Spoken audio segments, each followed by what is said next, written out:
Welcome to CUNY Laureates, the show about CUNY graduates who went on to win major awards in their respective fields. On this episode, we profile another 3 Pulitzer Prize winners who graduated from the City University of New York.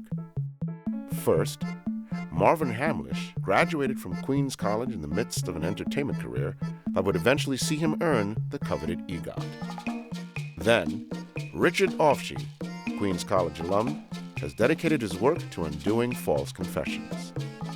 And finally, City College graduate Upton Sinclair's writing and activism have helped redefine American politics and the perception of food for more than a century.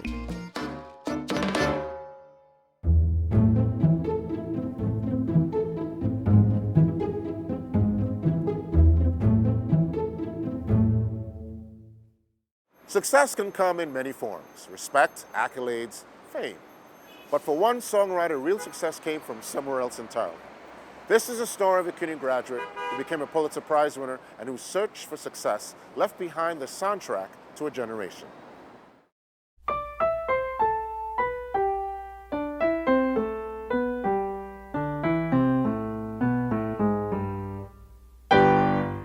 Marvin Hamlisch, the famous composer for film and theater, wasn't actually composing when he wrote the soundtrack to 1973's The Sting. Instead, the decision was made to adapt the music of Scott Joplin, the turn-of-the-century composer and pianist known as the King of Ragtime. But when Marvin's lush arrangements of Joplin's music hit theaters, critics took notice, and The Sting became another smash hit in a career that saw Marvin become one of the world's few EGOTs. But what's an EGOT, you ask?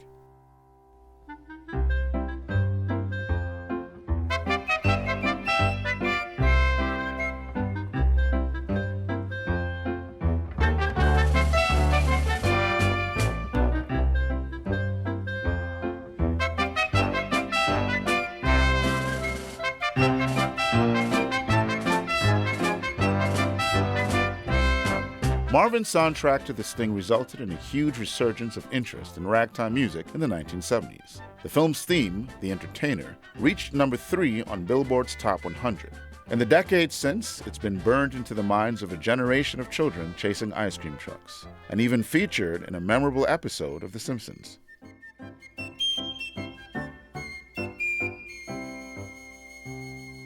But who was this wonderkind from Brooklyn that managed to win 3 Oscars and 4 Grammys by the age of 30? Born in 1944 to 2 Jewish parents who had fled Austria just before World War II, Marvin had a career in music even before he was in college. His father, Max, had been forced to abandon a promising music career in Vienna, and recognizing a natural ability in his son, transferred his dreams to Marvin, who was accepted into Juilliard at the tender age of 6. Marvin was also enrolled in the Professional Children's School, a general education school that offered flexible schedules for children pursuing careers. Through a classmate, Marvin met Liza Minnelli. Marvin and a family friend, Howard Liebling, had been writing pop songs in their free time, and through an acquaintance of the Minnelli family, were able to get a demo to producer Quincy Jones. The song, a bubbly celebration of teenage love, became Marvin's first commercial success. Sunshine, lollipops, and rainbows. It was a bona fide hit, remaining recognizable well beyond its teeny bopper era. Brighter than a lucky penny when you're near the rain cloud disappeared here and Despite having a chart-topping single under his belt, Marvin was still expected to go to college. But he didn't exactly put his career on hold. Unwilling to compromise, he took his first jobs writing music for movies, which he would do each night after homework. It was a grueling schedule of classwork and deadlines that began Marvin's long-term relationship with indigestion. But it also brought Marvin his first major award, a Golden Globe. Well, it wasn't an Oscar, but Marvin's music for the movie Koch surprised all observers to beat out Shaft for Best Original Song. As for that year's Oscar, Marvin would have to wait. Shaft! Damn right. By now, Marvin had finally fulfilled his promise to his father and graduated from Queens College. It may have taken more years than I care to think, but at least I had lived up to my promise to my father, and it felt good to have a degree, to have read some first-rate books, and get a chance to sit in a classroom, the library, and not always on a piano bench. It was a sentiment that would take on even more meaning later in life. With his obligations behind him, Marvin left New York City for Hollywood and began work on what would be a pivotal project. The Way We Were, that film started out outside of college, okay? So I decided I'm going to think about the bells of the college, which were, that was actually on the soundtrack, just bells of a college. Now I start thinking about Barbra Streisand, which is the most fantastic voice, and I'm thinking to myself, she sings those wonderful long notes, okay? Now I'm writing long notes, okay? And I start that process.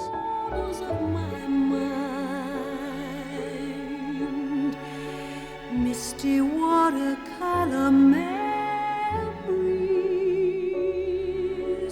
of the way we were. The Way We Were and The Sting were released within 9 months of one another. Between the two films, Marvin was nominated for 3 Oscars and 4 Grammy Awards. He won every category. But the Wonderkind wasn't about to slow down. In 1974, the legendary director Michael Bennett invited Marvin to move back to New York and work on a new musical he was developing. It was called A Chorus Line. Based on a series of taped interviews with real Broadway dancers, A Chorus Line would be about the highs and lows of 17 dancers auditioning for a show. Marvin was doubtful at first and thought the idea was a little crazy, but he resolved to stick with it, and before long realized that the music could be something really special. I truly feel that my whole life's work has been a preparation for this show. I seem at home doing this kind of work. I'm not trying to write hits or hummable songs. I just keep trying to sound spontaneous. Sure enough, A Chorus Line opened at the Public Theater on April 15th, 1975, and was a gargantuan hit. The show went on to win 9 Tony Awards, including Best Original Score for Marvin's work, and became one of only a handful of musicals to win a Pulitzer Prize for drama.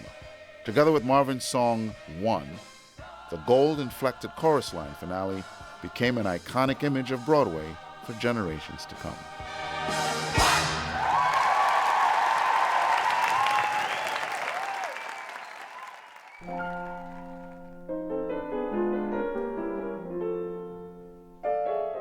After A Chorus Line, Marvin continued to work on theater and film productions, including writing the scores for Sophie's Choice and The Spy Who Loved Me. But as the years between hits drew longer, Marvin began to feel that something was missing. I got used to the idea that the more successful you are, then obviously the more happy you would get. But it didn't seem to finally give me the part of my life that I wanted. But like the lyrics to his James Bond theme, he would soon be singing the praises of love. I wasn't looking, but somehow you found me. In 1988, at the tender age of 44, Marvin Hamlisch met the love of his life, Terry Blair, through a blind phone call arranged by a friend. After months of talking, the two met in New York, where he asked her to marry him through a hotel room door. They remained happily married to the end of his life.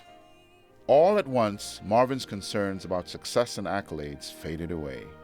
With Terry by his side, he took joy in every project, big and small, and pivoted towards community outreach, visiting schools and concert halls around the country to expose the public to the great American songbook. It was an arc worthy of the films and Broadway shows he scored. This precocious child turned wildly successful composer, a mensch to all who knew him, found his own happy ending, not in awards, but in creativity, public service, and companionship. But wait a minute. Aren't we forgetting something? In 1995, Marvin Hamlisch won 2 Emmys for his work on Barbra the Concert with his old friend and colleague, Barbra Streisand. With those wins, Marvin officially became an EGOT. And together with his Pulitzer Prize for A Chorus Line, Marvin officially became a PGOT, one of only 2 people in history to win both an EGOT and a Pulitzer. The other one? Richard Rodgers, of the legendary musical duo Rodgers and Hammerstein. After all, awards aren't everything, but they certainly don't hurt.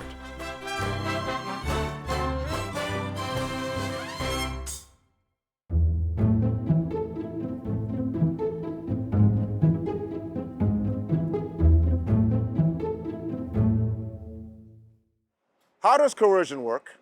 How does someone confess to something as grave as murder when in fact they didn't commit the crime? This is a story of a CUNY graduate who became a Pulitzer Prize winner and whose life work has been dedicated to unwinding a person's guilt from their forced and false confessions.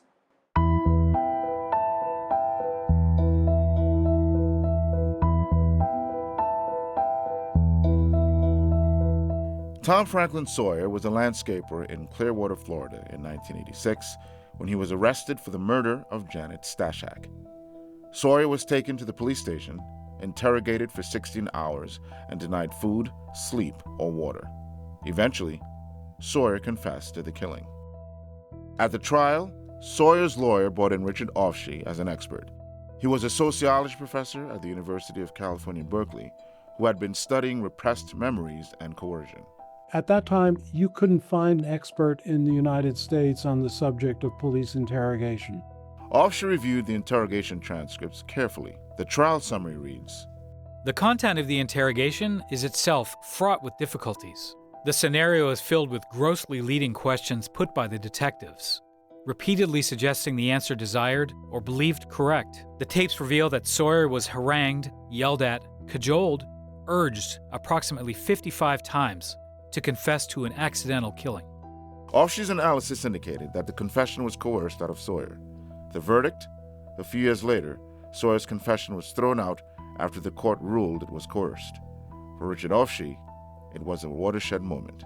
This involved people in the worst possible circumstance who would falsely confess to crimes they didn't commit.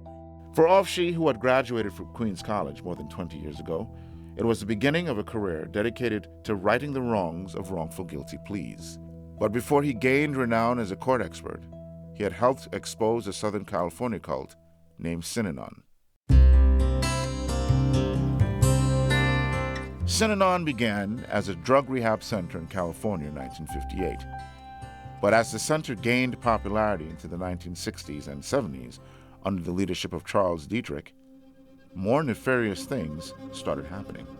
People's lives were managed to the point where it was decided whether or not someone could have a child. He forced every married couple to change partners. He basically forced people to choices where they had to choose between loyalty to Synanon or not. In 1979, the Point Reyes Light, a tiny local newspaper in Northern California, began to investigate Synanon. Working alongside the Light's two owners, David and Kathy Mitchell, Richard revealed what was really happening in Synanon rehab centers: human control, violence, corporal punishment, and forced abortions.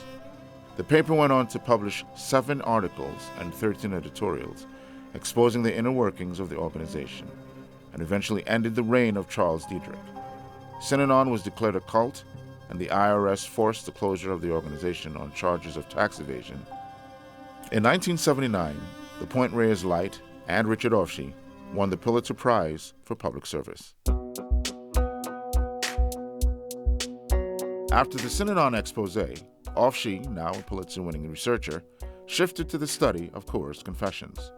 Coercion is when you're either offered a benefit or threatened with a harm, depending on whether or not you conform to the demand of the person who's applying the coercion. False confession is when somebody who didn't commit the crime responds to the coercion, either because they become actually convinced that they did commit the crime, which can happen under certain circumstances, or because they realize that if you want to minimize your punishment, this is what you have to do. Throughout the 1980s, while teaching at UC Berkeley, he worked as a court consultant in a variety of jurisdictions, including the U.S. Attorney's Office of Los Angeles, the IRS, and the Department of Justice. He was exploring more and more deeply what he believed was a flawed system of police interrogation. When there's a recorded interrogation, the work that I do on it breaks it down to the point where I can identify exactly, step by step, how the belief is built up. I can usually identify the exact statement that finally tips the person to the point where they finally decide to give up. Very often what happens is that the interrogator then attacks the confession they just got to try to get one that actually fits the real facts of the crime. Ofshe knew that much of what happened in the interrogation room was based on an interrogation practice known as the Reid technique. The emphasis of the Reid technique is to create an environment that makes it easier for the subject to tell the truth. In 1997, he published his paper, The Decision to Confess Falsely, Rational Choice and Irrational Action, based on his research into the Reid technique and years of studying the transcripts of interrogations. It took seeing it over and over again for the pattern to become clear. In 1990, he was brought on to a case that captured the nation's attention. This was later turned into a film called Forgotten Sins. Paul Ingram had been accused by his daughter of murder and other crimes. Originally, Ofshe worked on the prosecution team. During the drive from the airport, the detective told him about the case. They hand me the transcript of Ingram's interrogation. I'd never seen a piece of paper on the case. And they tell me I'm scheduled to interview him 3 hours later. I'm able to read the interrogation, and when I read the interrogation, my eyes roll up into the top of my head. I can't believe what I'm reading. What happened to Ingram? He has no memory of having done any of the things he's accused of. Ofshe conducted his own interrogation of Ingram, fully aware of the techniques used against him that allowed him to visualize his own guilt. He was able to get Paul Ingram to admit to something that Ofshe had made up on the spot. Another case that caught national attention was that of Adrian Thomas in 2009, who was coerced into admitting that he killed his young child. Thomas, caught in a long and Reid-like interrogation, eventually reenacted the violent act that he didn't actually do. Adrian Thomas was found guilty of murder and sentenced to 25 years in prison. But after a documentary, Scenes of a Crime, was released about the case, the New York Court of Appeals eventually vacated his sentence, noting that the interrogation was highly coercive. Once you found the buttons that you need to push, I'm going to arrest your wife. I'm going to separate your children. I'm going to take care of you if you tell a story that satisfies me. Now you've broken them. So you tell them, I want you to stand up and reenact this. Well, they'll stand up and reenact it. Why? Because you now control them. In his paper, The Decision to Confess Falsely, Rational Choice and Irrational Action, Ofshe wrote what might be his mission statement. The protection of the innocent is paramount in a criminal justice system whose ideology and rules are predicated on the belief that there can be no worse harm than wrongful conviction and incarceration. Researchers have repeatedly documented the existence of numerous and inexcusable miscarriages of justice arising from police-induced false confessions. We need not tolerate these injustices. Richard Ofshe continues to advocate for those in the worst possible circumstance, those feeling immense pressure in an interrogation room. He is currently co-writing a book that he hopes will tell the story of coerced testimony, not only the damage it has done over the last 50 years, but what interrogation will look like in the future.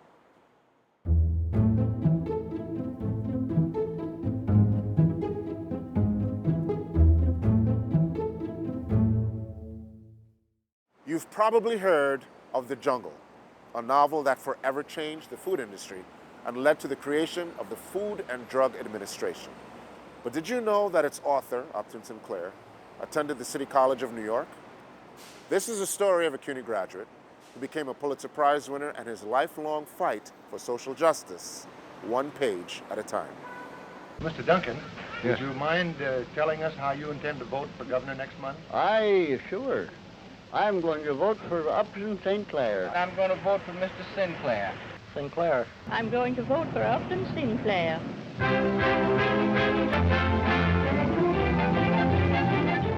It is 1934, and Upton Sinclair, a famous novelist, muckraker, and a lifelong socialist, is running on a Democratic ticket to become the new governor of California.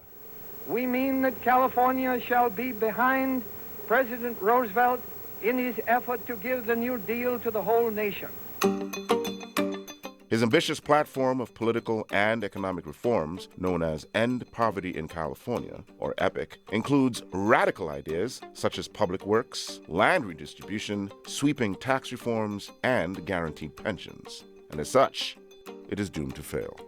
Gathered around the conservative candidate, Frank Merriam, is a propaganda machine led by big business moguls and Hollywood executives. Merriam's counter-campaign uses every dirty trick available: fabrications, political spins, fake newsreels. Upton St. Clair is the author of The Russian Government, and it's worked out very well there, and I think it should do here. Known as a provocative and controversial figure throughout his life, Sinclair is not so easily dismayed. Unfortunately for his campaign, however, some of the voters are. On November 6, 1934, Sinclair's political career came to a sudden end. Frank Merriam won the general election. Yet the legacy of the EPIC campaign was far-reaching. Sinclair's landslide victory in the Democratic primary and almost 900,000 votes in the general election would forever change the face of the Democratic Party. It would signal the birth of the new age of progressive politics and shape the way political campaigns are run in the decades to come. As for Sinclair himself, this certainly wasn't the end, more of a middle chapter in an already dense book.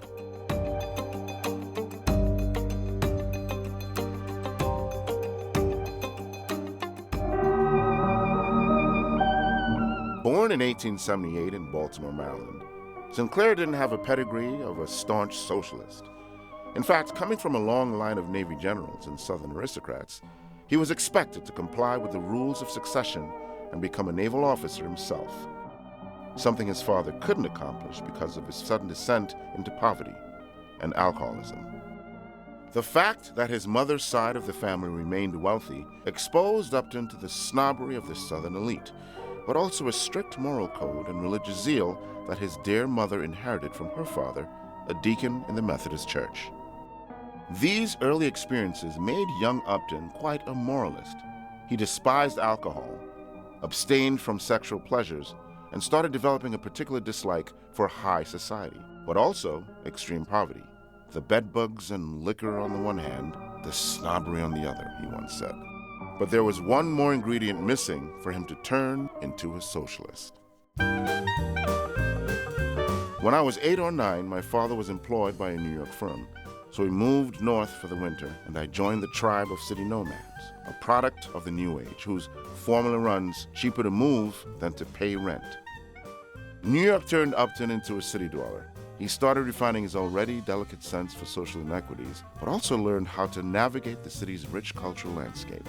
Since then, I've been able to meet all kinds of humans and never see much difference. Also, I've been able to keep my own ideals and convictions and stand the gaff, according to the New York phrase. He also learned how to lose himself in reading. So, he read.